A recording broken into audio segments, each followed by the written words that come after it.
नमस्कार, खबरों का पंचनामा देख रहे हैं आप। मैं हूं आपके साथ पूजा। हम लेकर आए हैं देश और दुनिया की 5 बड़ी खबरें, जिसपे चर्चा के लिए मेरे साथ स्टूडियो में मौजूद हैं कैपिटल टीवी के editor in chief doctor Manish Kumar. Doctor साहब, बहुत बहुत स्वागत है आपका। धन्यवाद। सबसे पहले नजर हेडलाइंस पर। पीएम मोदी की अध्यक्षता में नीति आयोग की हुई बैठक को संबोधित कर पीएम ने कहा, देश को 2047 तक विकसित राष्ट्र बनाना हर भारतीय की महत्वाकांक्षा।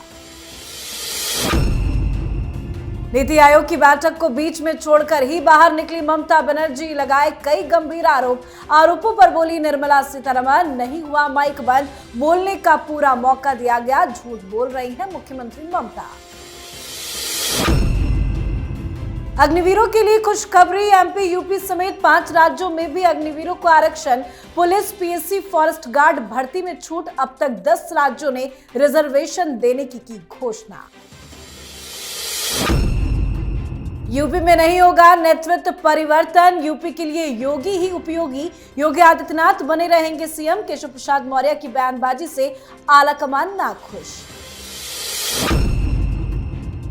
कमला हैरिस ने अमेरिका में राष्ट्रपति चुनाव के लिए अपनी उम्मीदवारी का किया आधिकारिक ऐलान, अब ट्रंप से होगी सीधी टक्कर। ट्वीट कर लिखा, हर एक वोट के लिए कड़ी मेहनत करूंगी। खबरों की शुरुआत में सबसे पहले बात नीति आयोग की बैठक की। प्रधानमंत्री नरेंद्र मोदी ने आज राष्ट्रपति भवन सांस्कृतिक केंद्र में नीति आयोग की संचालन परिषद की महत्वपूर्ण 9वीं बैठक की अध्यक्षता की। बैठक के एजेंडे में भारत को 2047 तक विकसित राष्ट्र बनाने के लक्ष्य से जुड़े विषयों पर जोर दिया गया। बैठक को संबोधित करते हुए पीएम मोदी ने कहा कि देश को 2047 तक विकसित राष्ट्र बनाना हर भारतीय की महत्वाकांक्षा है और राज्य इस लक्ष्य को हासिल करने में प्रमुख भूमिका निभा सकते हैं, क्योंकि वो लोगों से सीधे जुड़े हुए हैं। प्रधानमंत्री मोदी ने आगे कहा कि भारत को इन अवसरों का लाभ उठाना चाहिए और अपनी नीतियों को अंतर्राष्ट्रीय निवेश के लिए अनुकूल बनाना चाहिए। ये भारत को एक विकसित देश बनाने की दिशा में प्रगति का रास्ता है। पीएम मोदी ने नीति आयोग की बैठक में राज्यों को क्या संदेश दिया? देखिए, ये नीति आयोग एक ऐसा इंस्टीट्यूशन है जो भारत के भविष्य में क्या कुछ किया जा सकता है, एक अलग किस्म का इंस्टीट्यूशन प्रधानमंत्री मोदी ने शुरू किया, प्लानिंग कमीशन को खत्म करके।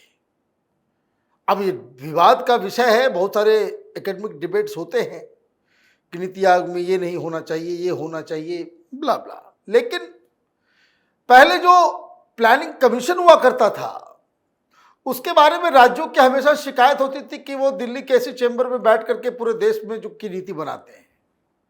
प्रधानमंत्री ने इसको बदला है, लेकिन आप देखिए इसका उपयोग विपक्ष नहीं कर रहा। कांग्रेस के जो मुख्यमंत्री हैं उन्होंने आने से मना कर दिया। दिल्ली में तो केजरीवाल तो जेल के अंदर है, कोई दूसरा आ गया होता या भगवंत मान आ गए होते तो विपक्षी पार्टियों ने ममता बनर्जी को छोड़ के वो सारे लोगों ने इसका जो है एक तरीके से विरोध किया, वो लोग आए नहीं।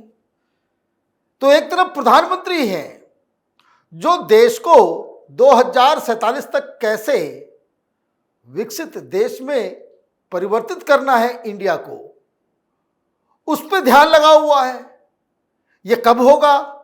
जब अलग अलग राज्यों में उनके मुताबिक वहाँ के ज्योग्राफी, डेमोग्राफी, वहाँ की इकॉनमी, वहाँ पे क्या प्लस है क्या माइनस है, उसको देखते हुए हर राज्य आगे बढ़े।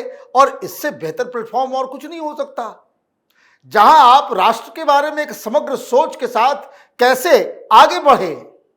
लेकिन इसको भी ये राहुल गांधी और उसके साथ उसके चट्टे बट्टे ये जो बौने पॉलिटिशियंस है, उसको भी राजनीति का अखाड़ा बना दिया।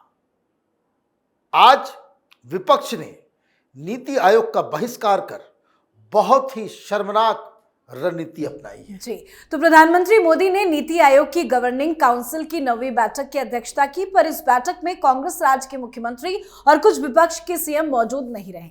इस बैठक में विपक्ष की एकमात्र सीएम ममता बनर्जी पहुंची थी, पर वो बीच मीटिंग से नाराज होकर बाहर निकल आई। उन्होंने बाहर आकर आरोप लगाया कि उन्हें बोलने का मौका नहीं दिया गया, उनका माइक बंद कर दिया गया। ममता के बयान पर जमकर राजनीति भी शुरू हो गई। बाद में पता चला कि ऐसा कुछ भी नहीं हुआ।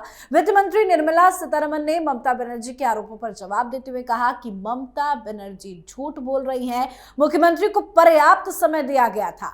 ममता बनर्जी का दावा पूरी तरह से झूठा है, माइक बंद नहीं किया गया था। आखिर क्यों ममता बनर्जी ने झूठ बोला? देखिए, ये ड्रामा कर रही है, झूठ बोल रही है।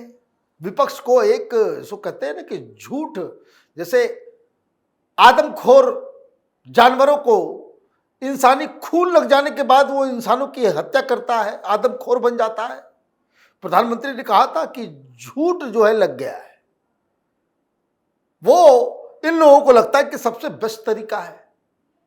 कोई ना माइक बंद हुआ ना वहां बोलने से रोका गया। ये तमाशा कर रही है ये लोग, और इसके साथ जुड़े हुए क्यों, आप इस चीज को समझिए। इनकी पार्टी की एक सांसद है राज्यसभा में, सागरिका घोष, वो राजदीप सरदेसाई, वो इंडिया टुडे आज तक में जो पत्रकार है, तो कांग्रेसी पत्रकार, कांग्रेसी दलाल, उसके पति हैं। कल उन्होंने शाम में ही एक प्रोग्राम में वो साफ साफ बता रहे हैं कि कांग्रेसी मुख्यमंत्रियों को, अपोजिशन के मुख्यमंत्रियों को इसका विरोध नहीं करना चाहिए, सब लोगों को एक साथ वहां प्रधानमंत्री को घेरना चाहिए। बात होगी विकास की, इसमें भी ये लोग पॉलिटिक्स करना चाह रहे थे, लेकिन उन्होंने खुलासा कर दिया कि भाई ये सारे लोगों ने तो मना कर दिया, ममता बनर्जी जा रही हैं, लेकिन ममता बनर्जी वहां से वॉकआउट करेंगी।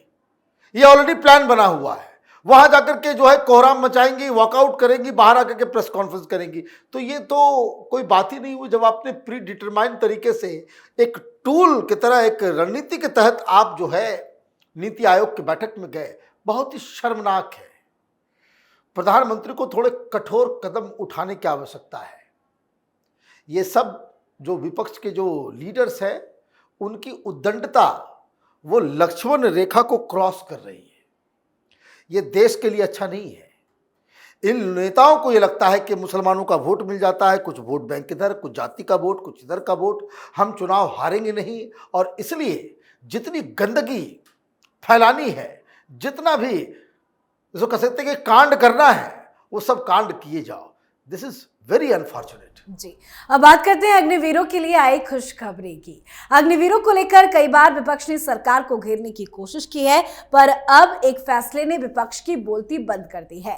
कारगिल विजय दिवस के अवसर पर उत्तर प्रदेश, मध्य प्रदेश, उड़ीसा, छत्तीसगढ़ और गुजरात की सरकारों ने अग्निवीरों को आरक्षण देने का ऐलान किया है। अग्निवीर जब सेना में सेवा के बाद वापस आएंगे तो उन्हें राज्य पुलिस और फॉरेस्ट गार्ड की भर्ती में आरक्षण के साथ छूट दी जाएगी। इससे पहले 22 जुलाई को हरियाणा और उत्तराखंड की सरकार ने भी अग्निवीरों को आरक्षण देने का ऐलान किया था, और इस तरह से देखा जाए तो अब तक 10 राज्य ऐसी घोषणाएं कर चुके हैं। अब तक 10 राज्य हो गए हैं। धीरे धीरे करके एक एक राज्यों से आरक्षण की घोषणा की जा रही है। क्या इस पर भी विपक्ष राजनीति करेगा? देखिए, ये तो प्लान ही खत्म हो गया। देखिए, अग्निवीर जैसी योजना दुनिया के तमाम मुल्कों में है, चाहे वो इजराइल हो, चाइना हो, रूस हो, हर जगह, अमेरिका हो। ये कॉन्सेप्ट समझ में नहीं आ रहा है। आप क्रिकेट की टीम बनाते हैं, बूढ़े लोगों के साथ टीम बनाएंगे। अभी तो गए वर्ल्ड कप आप जीत के आए, चैंपियन से आपने क्या किया, तो 3-4 लोगों ने संन्यास ले लिया, नए यंग लड़के आ रहे हैं। सेना है ये। यहां जब भी युद्ध का वक्त आएगा तो हर कोई ये चाहेगा कि हमारी सेना वो युवाओं से भरे हो, बूढ़े लोग ना हो जो पहाड़ ना चढ़ सके या कठिन परिश्रम ना कर सके। उसी के लिए लाया गया अग्निवीर कि 4 साल आप काम कीजिए, आप पैसे कमाइए, वापस जाइए, समाज की सेवा कीजिए। उसको लेकर के लोगों ने विरोध करना शुरू कर दिया। ये नियम कानून कोई प्रधानमंत्री लेकर के नहीं आए। ये कानून अग्निवीरों का, ये सजेशन, ये आर्मी के तीनों विंग की तरफ से आया। अब इसको लेकर के आपने राजनीति कर दी, देश भर में ऐसा माहौल बना दिया। बिहार में तो आपने आगजनी वगैरह करवा दी। मैंने इतना घटिया किस्म की सोच के साथ आप जो है आर्मी को भी पॉलिटिसाइज कर दिया आपने। तो ठीक है भाई, अच्छी बात है। 10-10 राज्यों ने कहा है कि वहां जो पैरामिलिट्री, सेमी पैरामिलिट्री या फिर पुलिस या फॉरेस्ट गार्ड, जो कोई भी सरकारी नौकरी होगी उसमें रिजर्वेशन दिया जाएगा। अब हर साल 1 लाख अग्निवीर जाएंगे तो सब लोग एडजस्ट ही हो जाएंगे, सब लोग एडजस्ट ही हो जाएंगे। 10 राज्यों में हो जाएगा, बहुत बढ़िया है। तो ये मुद्दा विपक्ष के हाथ से आज निकल गया। अब बात करते हैं उत्तर प्रदेश की सियासी हलचल की। यूपी में योगी बाबा का जलवा कायम है। खबर यह है कि बीजेपी संगठन और योगी सरकार के बीच में तनातनी का एपिसोड जो है वो खत्म हो गया है। योगी आदित्यनाथ ही यूपी के सीएम बने रहेंगे। नेतृत्व परिवर्तन का कोई सवाल ही नहीं पैदा होता है। चुनाव भी योगी आदित्यनाथ की अगुवाई में ही लड़ा जाएगा।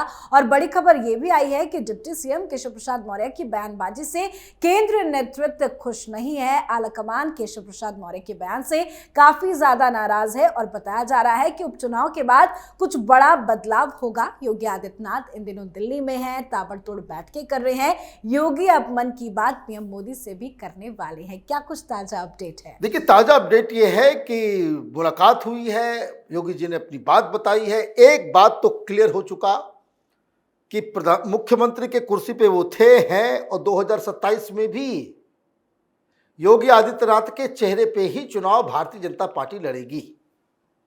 अब कौन लोग विरोध कर रहे हैं? विरोध कर रहे हैं, करवाया जा रहा है या उनको प्रोत्साहित किया जा रहा है? भाई, इस तरह का बयानबाजी अगर कोई कर रहा है, ये खबर आप चलवा दें, ये मैसेज दिलवा दें, ये आलाकमान, ये केंद्रीय नेतृत्व, ये केशव प्रसाद मौर्य के बयान से नाराज है। भाई, नाराज है तो पनिश कीजिए, इसको बाहर निकालिए उनको। सिर्फ नाराजगी से काम चलेगा? ये तो इनडिसिप्लिन कर रहे हैं। और उन्होंने बहुत अच्छी बात कही कि संगठन सरकार से बड़ा होता है, तो जो बड़ा पेड़ है वहीं भेजिए इनको। ये तो चुनाव भी नहीं जीता था। केशव प्रसाद मौर्य को संगठन बड़ा होता है, उसको संगठन में जिम्मेदारी दीजिए, क्यों मंत्री बना हुआ है? ये लोग, देखिए दिक्कत क्या है, ये खामखा Yogi Adityanath is the most popular leader in India after PM Modi. ये बात भारतीय जनता पार्टी को समझ में आनी चाहिए। आप अगर योगी आदित्यनाथ को डिस्टर्ब करेंगे, भारतीय जनता पार्टी की हालत ऊपर से लेकर नीचे तक खराब हो जाएगी। आप जनता को टेकन फॉर ग्रांटेड नहीं ले सकते। लोगों के दिलों में बसे हैं योगी, तो बसे हैं, और जब तक बसे रहेंगे तब तक उनका जो है परचम लहराता रहेगा। तो ये जो उद्दंडता जो लोग कर रहे हैं, जिनको सपने आते हैं मुख्यमंत्री बनने का और अपना खुद चुनाव नहीं जीत सकते, न किसी को जिता सकते। भाई, प्रयागराज के इलाके में जहां से ये आते हैं जी, मौर्य जी, कितनी सीटें आई, उसका कोई हिसाब किताब नहीं होगा। तो ये जो है, मुझे लगता है कि उपचुनाव के बाद ये दोनों ही डिप्टी सीएम, इनको रास्ता दिखाया जाएगा, नए लोगों को लाया जाएगा, जो लोग ईमानदारी के साथ साथ विचारधारा के प्रति कमिटेड हों और जो लोग ग्राउंड में रह के मेहनत करना जानते हैं। जी, आज की आखिरी खबर में बात अमेरिका के राष्ट्रपति चुनाव की। अमेरिका में इस साल होने वाले राष्ट्रपति चुनाव के लिए कमला हैरिस ने डेमोक्रेटिक पार्टी की उम्मीदवारी के लिए आधिकारिक तौर पर नामांकन कर दिया है, जिसकी जानकारी खुद कमला हैरिस ने दी है। उन्होंने सोशल मीडिया प्लेटफॉर्म एक्स पर इसका ऐलान करते हुए लिखा कि आज मैंने आधिकारिक तौर पर अमेरिका के राष्ट्रपति पद की उम्मीदवारी का ऐलान करते हुए फॉर्म पर साइन कर दिया है। मैं हर वोट हासिल करने के लिए कड़ी मेहनत करूंगी। बता दें आपको, कमला हैरिस को काफी ज्यादा समर्थन भी मिल रहा है। बराक और मिशेल ओबामा ने भी खुलकर कमला हैरिस का समर्थन किया है और इन दिनों कमला हैरिस काफी ज्यादा एक्टिव भी नजर आ रही है। अपनी उम्मीदवारी को लेकर कमला हैरिस ने खुद ऑफिशियल अनाउंसमेंट की है कि चुनाव कितना दिलचस्प होने वाला है। दिलचस्प भी है और अमेरिका के लिए भी बड़ा इंपॉर्टेंट है। अमेरिका की हालत खराब है और अमेरिका में जो डीप स्टेट है, उसके ऊपर जिस तरह के लोगों का कब्जा हो गया है, भाई बराक ओबामा इतने इंटरेस्टेड क्यों नजर आ रहे हैं?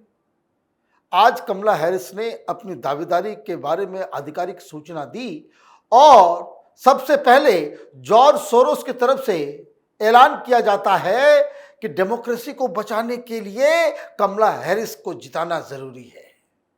ये बराक ओबामा सोरोस का कह सकते हैं कि एक प्रोपेगेंडिस्ट बन चुके हैं। उन्होंने ओबामा फाउंडेशन जो खोला है उसमें जॉर्ज सोरोस का भी पैसा लगा हुआ है, उसके बेटे के साथ दोस्ती है, घर आना जाना है।